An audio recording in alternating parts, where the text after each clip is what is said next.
I recently saw something that said not a one of us hit it on the mark when we were asked, where do you see yourself in 5 years?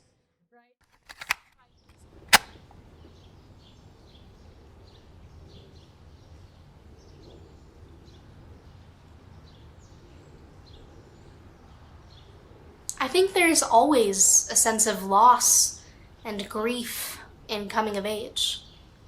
There's, the idea of adulthood looming on the horizon right behind you when you're not looking, and all of its perils and pitfalls and trials and tribulations, taxes. There's first loves and lost loves and friendships and just social awkwardness and discomfort and changing bodies and changing minds and changing hearts, which are all good things, but they're uncomfortable because growth is uncomfortable. So while there's always a sense of loss, I believe very fervently, in the process of growing up and emerging into oneself and developing identity, I think that sense has just been compounded exponentially in the year of 2020 and likely in the years to come, because my world, and probably, your world and everyone's world, because in reality I'm in a hugely privileged position through all of this, it's been turned on its head.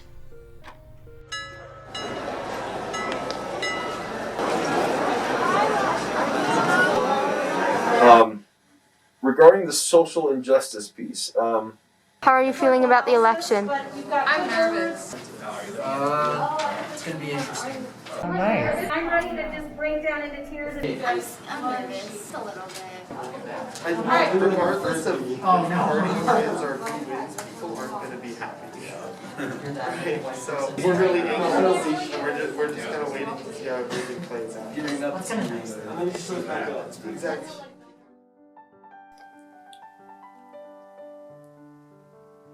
Our old normal will never be what it was. We'll progress, we will innovate, we will move forward, and that's good, but it's also sad. And I think that coincides so perfectly and so tragically with the idea of coming of age. What I've learned through all of this, though, this sad and scary time in my life and everyone's life, is I can control so little.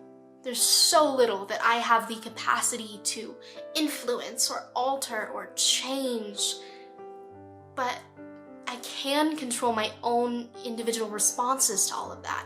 I can take what I have and what I've learned and what I feel and what I believe and what I think and turn that into some sort of good. Because I have no control again over whether or not the world will judge what I do as good, whether what I do is writing or film with my, shadow friend back there. But I can try. This all sucks. It sucks. What we're living through is something that we didn't ever imagine we would be, but we're here. Again, la realidad es neutra.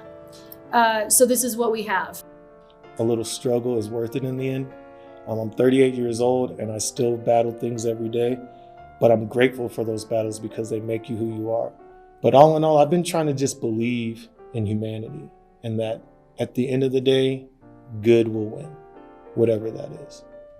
That's growth. Growth is the rose growing between the cracks in the sidewalk. And again, there's such a tragedy to that, but it's also beautiful. And I think that we, people, the earth we're on, the lives we touch, the life we curate for ourselves, I think that's a beautiful thing.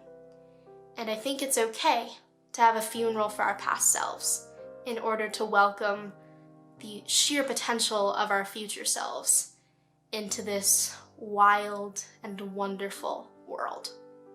That's my filosofia barata, my cheap philosophy. Didn't even charge for it.